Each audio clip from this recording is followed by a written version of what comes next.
Hello, मैं तरुण वर्मा और मैं एक क्लिनिकल साइकोलॉजिस्ट हूँ। इस वीडियो में अपनी सीरीज़ कि टॉक्सिक लोगों के साथ कैसे डील करें या स्पेसिफिकली नार्सिसिस्टिक लोगों के साथ कैसे डील करें कि इस सीरीज़ में आगे बढ़ते हुए मैं आपसे आगे एक इम्पॉर्टेंट टॉपिक पर बात करूँगा। इस वीडियो में जो टॉपिक है वो पिछली वीडियो की ही आगे कॉन्टिन्यूएशन में है। पिछली वीडियो में जो मैं आपसे टॉपिक पर बात कर रहा था वो ये कि नार्सिसिस्टिक लोगों की ट्रू और फॉल्स सेल्फ कैसी होती है, उसे कैसे पहचानें और वो एक्चुअल सेल्फ कैसी रखते हैं और किस तरह के मुखौटे अपने ऊपर ओढ़े रखते हैं।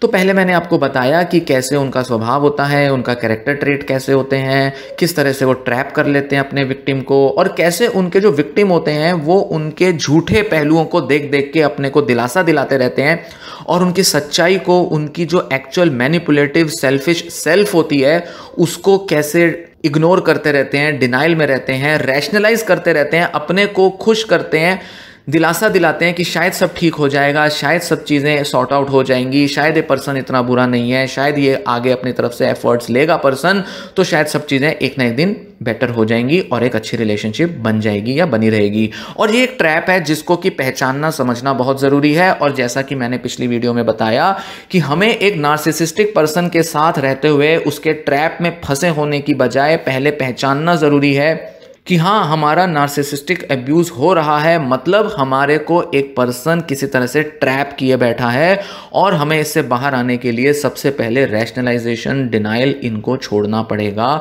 जो कि एक आम तौर पर एक रिस्पॉन्स होता है एक विक्टिम का। तो हमें ये कॉग्निटिव डिसोनेंस रिजॉल्व करनी है जिसमें हम ऐसा सोच लेते हैं कि शायद हम ही गलत हैं, हम ही शायद गलत सोच रहे हैं या हमारे ही कुछ एक्शंस ऐसे थे जिस वजह से दूसरा पर्सन हर्ट हो गया। और नार्सिसिस्टिक पर्सन क्या करता है, हमें मैनिपुलेट करता रहता है। तो अपने को नार्सिसिस्टिक अब्यूज से हटाने के लिए, इस प्रोसेस को शुरू करने के लिए सबसे पहले ये चीज आपको रियलाइज करनी होगी, समझनी होगी कि नार्सिसिस्ट एक्चुअल में अपने विक्टिम के लिए बिल्कुल एम्पैथी नहीं रखते, एम्पैथाइज नहीं करते वो आपके साथ। सीधे तौर पे बोला जाए वो परवाह नहीं करते कि आप क्या फील करते हो, या जिसे ले लैंग्वेज में कहते हैं उनको घंटा फर्क नहीं पड़ता कि आप क्या सोचते हो, क्या फील करते हो। सिर्फ एक ही फीलिंग उनको एक्सपीरियंस होती है और वो होती है नार्सिसिस्टिक इंजरी। वो अपने को इंजर्ड पाते हैं, वो सोचते हैं कि उनको हर्ट किया गया है, उनको नुकसान पहुंचा है, वो इंजर्ड हुए हैं, उनको हानि पहुंची है किसी तरह से। जब उनको क्रिटिसाइज किया गया, उनको कुछ बोला गया, तो वो अंदर से इतने डिस्पेयर में फील करते हैं, इतने हताश, इतना टूटा हुआ महसूस करने लगते हैं, या उनको बहुत ज्यादा गुस्सा आने लगता है, बहुत ज्यादा उनके अंदर रेज आ जाता है। वो बस उसी की परवाह करते हैं, उनको बस उसी फीलिंग की चिंता है, उनको बस अपने अंदर जो इंजरी हुई है इमोशंस की, जो घाव, जो वुंड है उनके अंदर, वो जब ताजा हो जाते हैं किसी तरह से, और रोजमर्रा की छोटी छोटी चीजों से उनके घाव ताजा हो जाते हैं, वो बस उसी की परवाह करते हैं और उसी को हील करने के लिए वो आपको सताते हैं, आपको तंग करते हैं, आपको सफरिंग देते हैं। या तो जब वो क्रिटिसाइज होते हैं या जब उनकी एक फॉल्स सेंस ऑफ एंटाइटलमेंट होती है, सुपीरियॉरिटी होती है, जब उसको चोट पहुंचती है, जब उनकी सुपीरियॉरिटी कॉम्प्लेक्स को आप किसी तरह से चोट पहुंचाते हो, तो जो उनकी हालत होती है, जिस तरह का उनको गुस्सा आता है, उनको बस उसी इंजरी की चिंता होती है। इसलिए उनको अपनी इस फॉल्स सेल्फ को बचाने की एक डेस्परेट नीड होती है। इससे भी ज्यादा जब आप उनको चोट पहुंचाओगे, क्रिटिसाइज करोगे या उनको सच दिखाओगे, उनके झूठ का जो पर्दा है उसको हटाने की कोशिश करोगे, तब और भी ज्यादा मैनिपुलेटिव हो जाते हैं, और भी ज्यादा उनके अंदर एक डेस्परेशन आती है कि जो मैंने मुखौटा ओढ़ा था उसको दोबारा से ओढ़ो, कैसे कोई हमारा मुखौटा निकाल सकता है। इसलिए ध्यान रखें, एक नार्सिसिस्ट को उसकी गलती का एहसास दिलाना एक बेकार अटेम्प्ट है, एक यूजलेस अटेम्प्ट होता है। इस एफर्ट से आपको कुछ हासिल नहीं होगा। अगर आप उनके साथ कॉन्फ्लिक्ट रेजोल्यूशन करते रहेंगे, अगर आप उनके साथ कम्युनिकेशन इंप्रूव करते रहेंगे, किसी तरह से उनके साथ बातचीत करके मसले सुलझाते रहेंगे, उसका कोई फायदा नहीं होगा। यह आपको समझना है, क्योंकि उनको इस बात की परवाह ही नहीं है कि आप क्या सोच रहे हैं और आप क्या फील कर रहे हैं। जितनी देर आप उनको कॉन्फ्रंट करते हैं उतनी देर वो बस खुद को बचाने के लिए, खुद को सच्चा साबित करने के लिए और आपको कंट्रोल करने के लिए ही सारे अटेम्प्ट लेते रहते हैं। क्योंकि उनका जो दिमाग है, उनका जो ब्रेन है, वो इस तरह से वायर्ड नहीं है, मतलब इस तरह से प्रोग्राम्ड नहीं है, इस तरह से नहीं बना है कि वो आपकी बात को, आपकी फीलिंग्स को समझ सके। वो कुछ भी करेंगे अपने को प्रोटेक्ट करने के लिए, जो कि वो मानते हैं कि वो हैं, या वो मानते हैं जो आपको दिखा रहे हैं वो सच है, या वो जो मानते हैं कि जो आपको दिखा रहे हैं वो किसी तरह से उनका मुखौटा बना रहे। इसको प्रोटेक्ट करने के लिए वो कुछ भी करेंगे। इसीलिए ये समय की बर्बादी है, वेस्ट ऑफ टाइम है कि आप एक नार्सिसिस्ट को रियलिटी दिखाने की कोशिश करो, रैशनलाइज करो, कन्विंस करो, अपनी नजर से, अपने नजरिए से, अपनी आंखों से उनको अपनी रियलिटी दिखाने की कोशिश करोगे। आप हमेशा हारोगे, हमेशा manipulated, exhausted, drained out feel करोगे, क्योंकि उनका जो पूरा जो पर्पस होता है, एम होता है, वो बस अपने झूठे सेल्फ को दिखाते रहें और सच्चाई जो है उनकी असली जो है, जो अंदर जो सेल्फिश क्रूएल इंसान बैठा है, बस उसको प्रोटेक्ट करते रहें ताकि उसे हर्ट ना हो जाए, ताकि किसी तरह से चोट ना पहुंचे, ताकि किसी तरह की नार्सिसिस्टिक इंजरी ना हो जाए। सो नार्सिसिस्ट लोग कैसे दूसरों को धोखा देते हैं, कैसे इतना मैनेज कर लेते हैं, दूसरों को इतना धोखे में रखना, दूसरों को बेट्रे करना, दूसरों को डिसीव करना, कैसे हैंडल कर लेते हैं ये इतनी सब चीजें। सच ये है कि वो कई तरीके की अलग अलग पर्सनैलिटी कैरेक्टरिस्टिक, पर्सनैलिटी ट्रेट्स का डिस्प्ले करना जानते हैं, या जिसे कहें आमतौर पर कह देते हैं कि मल्टीपल पर्सनैलिटीज हैं इनकी। हालांकि मल्टीपल पर्सनैलिटी जैसा जो टर्म होता है वो क्लिनिकल साइकोलॉजी में या साइकेट्री में एक अलग तरह का डिसऑर्डर होता है, और वो बिल्कुल अलग टाइप का होता है, उसको डिसोसिएटिव डिसऑर्डर बोलते हैं। यहां हम बात कर रहे हैं पर्सनैलिटी डिसफंक्शन या पर्सनैलिटी डिसऑर्डर की। तो इसलिए हम बस ये कहेंगे कि वो अलग अलग पर्सनैलिटी ट्रेट्स जो अपने अंदर कैरी कर रहे हैं, उसको अलग अलग सिचुएशन में अलग अलग तरह से डिस्प्ले करने में वो बड़ी महारत हासिल करके रखते हैं। मतलब अपनी ऑडियंस, जो आसपास के लोग हैं जिनके बीच वो रह रहे हैं, उनके सामने अलग अलग तरह के मुखौटे रखने में वो होशियार होते हैं।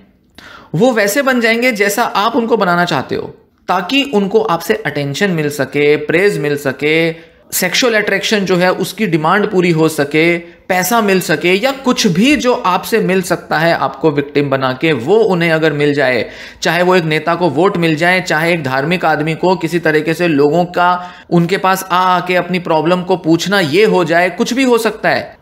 एक सोशल वर्कर है अगर कोई नार्सिसिस्टिक पर्सन, तो वो चाहता है कि भाई दूसरे लोग उसके ऊपर डिपेंडेंट रहें, उससे कुछ मांगते रहें, उसके आगे दया के लिए हाथ फैलाए रहें। इन चीजों को पूरा करने के लिए, इस सुपीरियॉरिटी वाली सेंस को और ज्यादा फ्यूल देने के लिए, बढ़ाने के लिए, वो कुछ भी किसी भी तरह का ढोंग रचा सकते हैं। वो रिलेशनशिप में अपने विक्टिम को बहुत इजीली कन्विंस कर देते हैं कि उनका दिमाग रैशनल नहीं है, उनकी सोच, उनके बिहेवियर रैशनल नहीं है, और ये बहुत अच्छे होते हैं इस काम में। वो ऐसे प्रोजेक्ट करते हैं अपने बिहेवियर को, अपनी सोच को, कि बस दूसरा यकीन कर ही लेगा, क्योंकि वो जानते हैं कि दूसरा एक हद के बाद उनको क्वेश्चन नहीं करेगा और जैसे तैसे करके उनकी बातों में आ ही जाएगा। और ऐसा दिखा देते हैं कि भाई दूसरे का, मतलब विक्टिम का जो परसेप्शन है रियलिटी का, वो एक्यूरेट नहीं है, हमारा एक्यूरेट है। हम जो कह रहे हैं उसको देखो, उसको समझो, उसको जानो। नार्सिसिस्ट लोगों ने दूसरे को मैनिपुलेट करने की आर्ट में इतनी मास्टरी की होती है कि उनका जो विक्टिम है वो खुद को ही मैनिपुलेट करता है, और ऐसा खुद को यकीन दिलाने लगता है कि वो जो एक्सपीरियंस कर रहे हैं, सुन रहे हैं, देख रहे हैं, सोच रहे हैं, समझ रहे हैं, फील कर रहे हैं, वो सब गलत है। उनकी एक्चुअल फीलिंग सब गलत है, और जो नार्सिसिस्टिक पर्सन उनको बोल रहा है वही सच है। वो आपको ऐसा बिलीव करा देंगे कि उन्होंने जो बहुत ही घटिया सा जो कमेंट आपको पास किया था, आपको बेइज्जत करने के लिए जो उन्होंने कहा था, वो तो बस एक जोक था, वो तो बस मजाक में कहा था, और वो एक्चुअल में ऐसा मीन नहीं करते। या अगर वो एक्स्ट्रा मैरिटल अफेयर में होंगे तो ऐसा दिखाएंगे कि बस ये जो 6-8 हफ्ते से, महीने 2 महीने से जो मैं घूम फिर रहा था, इधर उधर का जो मेरा इंटरेक्शन था, वो तो बस ऐसे ही मस्ती हो रही थी, बस 1-2 बार मिलने जैसी चीज थी, कुछ इतना बड़ी बात नहीं थी, और तुम जैसा सोच रही हो या सोच रहे हो कि वो अफेयर था, ऐसा कुछ नहीं है, वो रियलिटी नहीं है, तुम गलत सोच रही हो या गलत सोच रहे हो। नार्सिसिस्ट लोग पैथोलॉजिकल लायर होते हैं। झूठ बोलना इनके नेचर का पार्ट होता है, और पैथोलॉजिकल लायर का मतलब हुआ कि वो इस हद तक झूठ बोलते हैं कि उनसे झूठ बोलना रोका ही नहीं जाता। पैथोलॉजिकल एक तरीके की बीमारी है झूठ बोलने की उन्हें, जिसमें वो रियलिटी को ट्विस्ट कर देते हैं, और ऐसे करते हैं कि जैसे ही तो नॉर्मल बात है, रोजमर्रा की बातों में ऐसी आमतौर पर बिना किसी बात के भी वो झूठ बोलेंगे। क्यों? क्योंकि उनको अपना सैडिस्टिक एजेंडा पूरा करना है, उनको मखौटा ओढ़े रखना है, किसी भी तरह से दूसरे को ऐसे दिखाना है कि दूसरे को वो मैनिपुलेट कर सकते हैं और दूसरा जो सोच रहा है वो सही नहीं है, बस उनको मजा आने लगता है झूठ बोलने में। ये बात सरप्राइजिंग नहीं होगी कहना कि विक्टिम्स जो होते हैं नार्सिसिस्टिक अब्यूज के, वो अक्सर बड़ा आइसोलेटेड, बड़ा कंफ्यूज फील करते हैं। नार्सिसिस्ट लोग पूरी दुनिया को कन्विंस कर सकते हैं कि भाई वो पूरी तरह से सेन है, स्टेबल है, मेंटली फिट है, और कोई भी जो उनकी रियलिटी को या जैसा वो देखते हैं रियलिटी को, उनका परसेप्शन है रियलिटी को, उसे अगर कोई भी चैलेंज करने की कोशिश करता है, उसको तोड़ने की कोशिश करता है, तो वो उसे पागल सिद्ध करने में ज्यादा टाइम नहीं लेते। उनको मजा आता है दूसरे को पागल सिद्ध करने में। मतलब कि उनके लिए कोई मुश्किल नहीं है कि आपको ही वो क्रेजी, मेंटली अनफिट, पागल, इररेशनल, इलॉजिकल, ओवर इमोशनल ऐसा प्रूव कर दें। उनके लिए करना मुश्किल नहीं है और उनको मजा आता है ऐसा करने में। वो अक्सर अपने को डिफेंड करने के लिए, मतलब अपने झूठ को डिफेंड करने के लिए, वो अक्सर दूसरे को कोई ना कोई ऐसा नाम दे ही देंगे जिससे कि दूसरे की बेइज्जती हो। कोई भी जो उनके आसपास एक नॉर्मल इमोशनल रिएक्शन भी अगर देगा तो वो उसको volatile, vulnerable, unstable, over emotional जैसा कोई ना कोई लेबल या कोई ना कोई ऐसा डायग्नोसिस तक दे देंगे और उनको ये करने में बड़ा मजा आएगा। मतलब पहले तो वो आपको इतना परेशान कर देंगे, फिर जब आप रिएक्ट करेंगे तो फिर आपको ही पागल सिद्ध करेंगे। इस लेवल तक वो ले जाते हैं लोगों को, इस लेवल तक वो फील करा देते हैं अपने विक्टिम को कि सच में उनका विक्टिम अपने को अनस्टेबल मानने लगता है। इसलिए जहां भी उनकी फॉल्स सेल्फ को कोई चोट पहुंचाएगा, वो गिरेगी। जो भी तोड़ने की कोशिश करेगा उनकी फॉल्स सेल्फ को, वो उसको कोई ना कोई लेवल देकर उसको ही नीचा दिखाने की, उसी को अनस्टेबल प्रूव करने की कोशिश करेंगे। वक्त के साथ इतना कॉम्प्लिकेटेड हो जाता है मामला, इतना ज़्यादा साइकोलॉजिकल टॉर्चर हो जाता है कि उनका विक्टिम अब खुद को ही ट्रस्ट नहीं कर पाता। वो अपनी सेंसेस को, अपनी सोच को ट्रस्ट नहीं कर पाता। उन्होंने जो सोचा, एक्सपीरियंस किया, जो भी रियलिटी उन्होंने देखी, उस पर उनका भरोसा ही नहीं आता और वो अपने एब्यूज़र, मतलब जो उनका नार्सिसिस्टिक पार्टनर है, उसकी दिखाई हुई फॉल्स रियलिटी में ही पूरा बिलीव करते हैं, उसी को ही सच मान लेते हैं, उसी में पूरी तरह से ट्रैप हो जाते हैं और उनकी जो विक्टिमाइजेशन है वो वक्त के साथ बढ़ती ही जाती है, बढ़ती ही जाती है।